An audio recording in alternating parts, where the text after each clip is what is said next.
Assalamualaikum warahmatullahi wabarakatuh. Di sini kami dari kelompok 1 akan mempresentasikan hasil diskusi kami terhadap artikel perencanaan arsitektur enterprise menggunakan metode enterprise architecture planning dengan studi kasus kantor sekretariat Majelis Rakyat Papua. Di sini kami mengambil artikel dari Universitas Kristen Satya Wacana yang beralamat di Jalan Diponegoro 5260 Salatiga dengan prodi Sistem Informasi.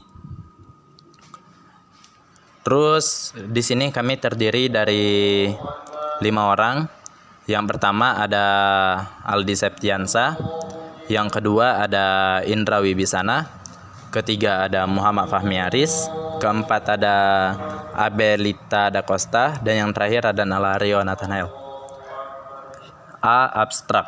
Pada era teknologi informasi saat ini, organisasi membutuhkan pemanfaatan teknologi informasi dalam mendukung proses bisnis dan rencana strateginya. Salah satu organisasi yang membutuhkan pemanfaatan teknologi informasi adalah Sekretariat Majelis Rakyat Papua. Namun dalam menjalankan tugasnya, Sekretariat MRP belum maksimal memanfaatkan teknologi informasi sehingga data-data yang dimiliki masih disimpan secara manual atau paper-based. Maka dibutuhkan sebuah pengembangan teknologi informasi. Metode yang akan digunakan adalah Enterprise Architecture Planning. Metode ini dipakai untuk mendefinisikan kondisi organisasi saat ini dan merancang enterprise arsitektur yang tepat untuk mencapai tujuan bisnis organisasi di masa yang akan datang. Penelitian ini menghasilkan 3 rekomendasi terdiri atas 9 entitas data, 4 aplikasi, dan perencanaan arsitektur teknologi bagi kantor sekretariat MRP. Ketiga rekomendasi tersebut yang kemudian dapat digunakan sebagai acuan pembangunan dan pengembangan arsitektur enterprise di kantor sekretariat MRP pada masa yang akan datang. Selanjutnya adalah latar belakang. Saat ini teknologi informasi menjadi pilihan utama bagi banyak perusahaan maupun organisasi dalam menjalankan bisnisnya. Pemanfaatan teknologi informasi ini memberi kemudahan bagi enterprise dalam mengelola dan menyajikan informasi, sehingga dapat tercapainya keunggulan kompetitif bagi enterprise. Kapabilitas teknologi informasi yang dimiliki perusahaan dapat menjadi faktor yang mempengaruhi keunggulan kompetitif dan kinerja enterprise, sehingga pemanfaatan teknologi informasi dapat meningkatkan efektivitas, efisiensi, transparansi, dan akuntabilitas penyelenggaraan organisasi. Oleh karena itu, pada era teknologi informasi saat ini, organisasi membutuhkan pemanfaatan teknologi informasi dalam mendukung proses bisnis dan rencana strategisnya. Salah satu organisasi yang membutuhkan pemanfaatan teknologi informasi adalah Sekretariat Majelis Rakyat Papua atau MRP. Lalu ada Majelis Rakyat Papua. MRP adalah sebuah lembaga pemerintahan yang didirikan dalam rangka penyelenggaraan otonomi khusus di Provinsi Papua.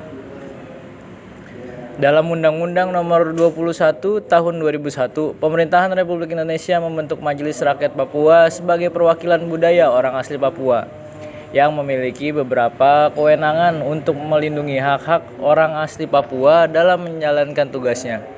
MRP dibantu oleh Sekretariat Majelis Rakyat Papua.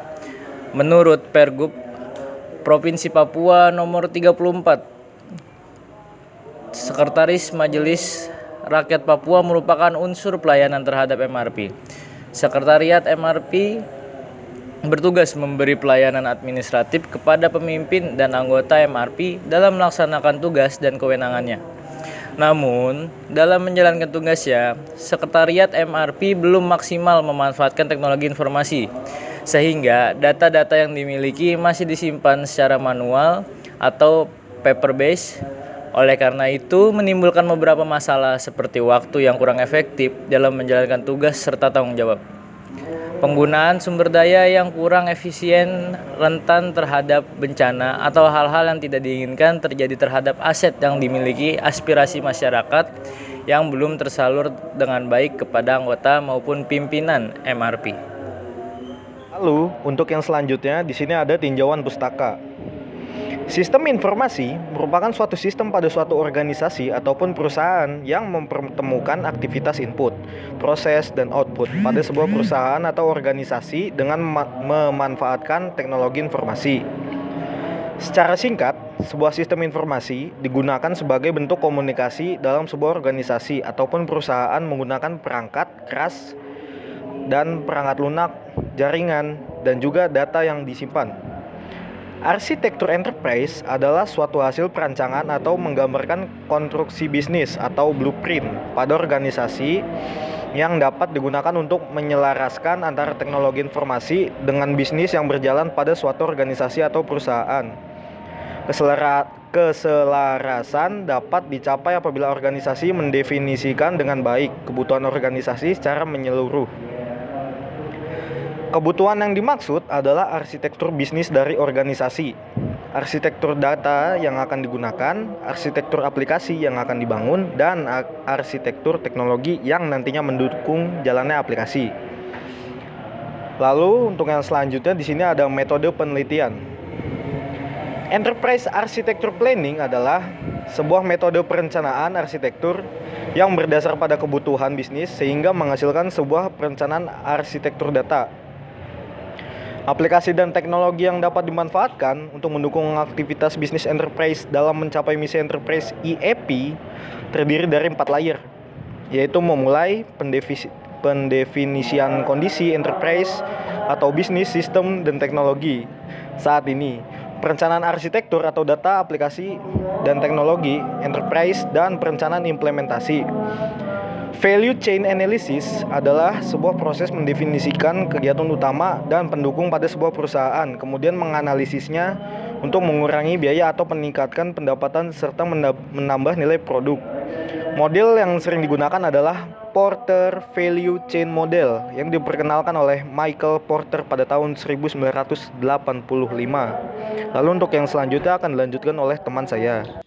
Baik, di sini saya akan menjelaskan penelitian yang mengacu pada metode Enterprise Architecture Planning atau EAP. Berdasarkan hal tersebut, tahapan penelitian dapat diuraikan sebagai berikut. Yang pertama, penentuan objek studi kasus. Menentukan objek studi kasus dilakukan guna merumuskan masalah-masalah yang terjadi pada tempat atau objek penelitian, serta memberi batasan masalah yang akan diteliti. Yang kedua, studi pustaka. Studi pustaka dilakukan guna mengidentifikasi literatur yang dibutuhkan sebagai landasan teori untuk mengetahui lebih jauh metode yang digunakan ataupun sebagai acuan dalam penelitian ini. Yang ketiga, pengumpulan data. Proses pengumpulan data pada penelitian ini dengan cara observasi langsung dan melakukan wawancara kepada beberapa staf yang ada di kantor sekretariat Majelis Rakyat Papua.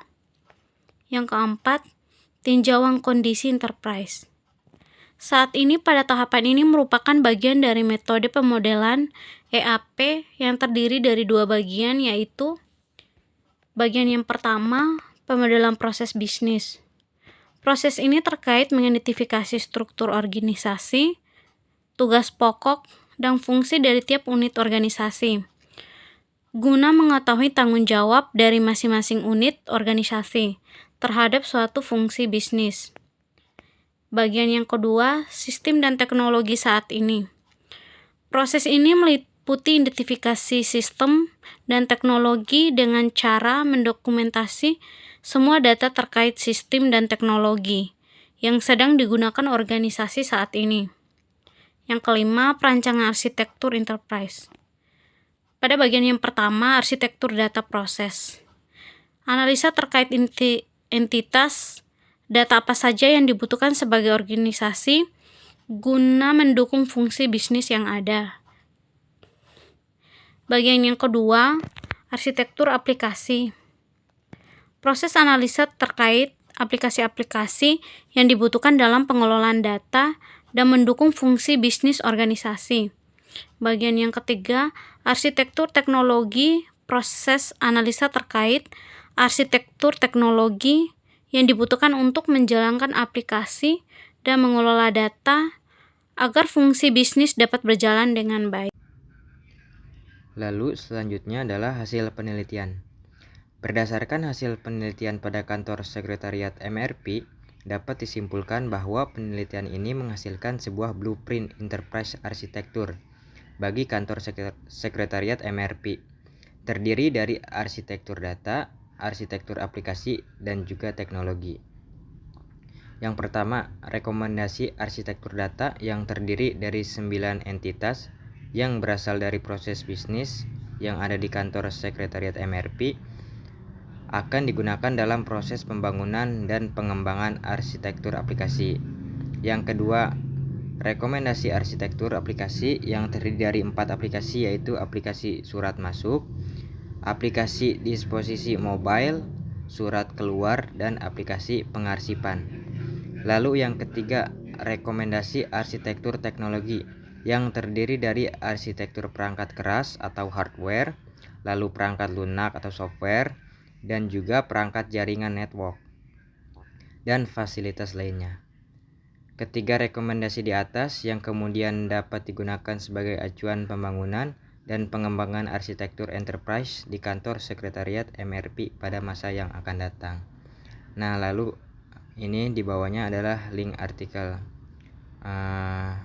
Teman-teman bisa cek sendiri, langsung klik link di bawah ini, atau kalau tidak bisa copy paste lalu